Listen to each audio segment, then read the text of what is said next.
Quando você vota nulo ou se abstém de votar, você está dizendo que as duas opções que existem, elas são exatamente iguais. Exatamente iguais. Porque se uma opção é 5% melhor, que seja 1% melhor, não tem por que deixar a outra opção vencer. Por exemplo, se você, como eu, odeia bife de fígado e você só tem duas opções de almoço, uma é o bife de fígado e o outro é o mesmo bife de fígado, só com duas batatas fritas. Que venham as duas batatas, pelo menos. A gente pode lutar por uma feijoada na próxima refeição. Agora, uma dessas opções vai ter que vir de qualquer jeito. Então, se você anula o seu voto, é porque você considera as duas opções exatamente iguais. E se você realmente pensa dessa maneira, quando você reflete de forma sincera consigo mesmo, se você pensa assim, então esse vídeo não é para você. E tá tudo bem, você pode parar ele aqui agora.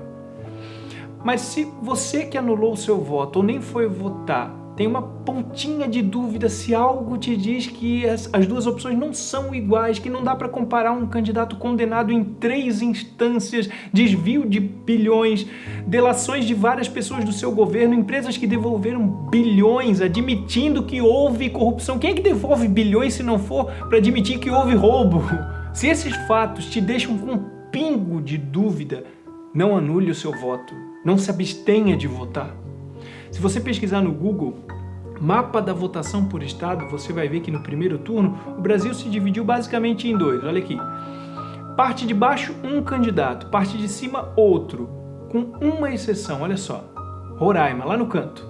Roraima, rodeada por uma hegemonia petista em volta, foi o estado que mais votou no Bolsonaro. Mais que Santa Catarina, mais que São Paulo ou qualquer outro estado do sul ou sudeste. Por que Roraima é o estado que mais votou no Bolsonaro, com cerca de 70% dos votos, no meio de um mar de hegemonia petista? Esse estado assiste 500 a 1.000 venezuelanos entrarem diariamente em Roraima em estado de miséria. Média de 15 quilos mais magros, porque estão na miséria, tendo que comer, e não é força de expressão, eles estão tendo que comer o próprio cachorro, o próprio animal de estimação, porque eles estão morrendo de fome. Roraima está vendo isso. A gente não precisa ver isso também. E você sabe qual é o candidato que apoia os ditadores da Venezuela? Não é uma opinião minha, é um fato, dá um Google aí que você vai encontrar. Você pode não ter ido votar ou anulado o seu voto até como uma forma de protesto, e eu entendo mesmo, entendo. Mas o que eu peço agora é que se esses fatos que eu mencionei te deixam, nem que sejam um pouco com a pulga atrás da orelha, um pouco inclinado a querer ver longe do Brasil uma realidade como essa, não deixe de ir votar e não anule o seu voto. Ah, pode ser que nem seja assim. Pode ser, como pode ser que seja. E se for, a gente vai desejar muito não ter deixado acontecer. Se você não quiser levar em consideração os avanços econômicos, uma das inflações mais baixas do mundo, as estatais atualmente dando bilhões de lucro, o que nos governos petistas davam bilhões de prejuízo, e isso é fato, dá outro Google, justamente por causa da corrupção. Se você não quiser levar em consideração as condenações em várias instâncias, as várias delações, os bilhões devolvidos, se você não quiser levar em consideração nada disso, leva em consideração essa mensagem que Roraima está nos passando.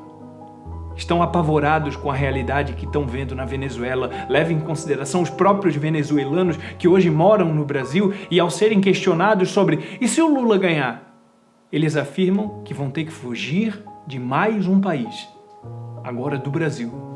Pela última vez eu repito, se alguma coisa que eu falei te deixou com 1% de dúvida, 1% inclinado a achar, a perceber que as duas opções no segundo turno não são iguais, não deixe de votar. Não anule o seu voto.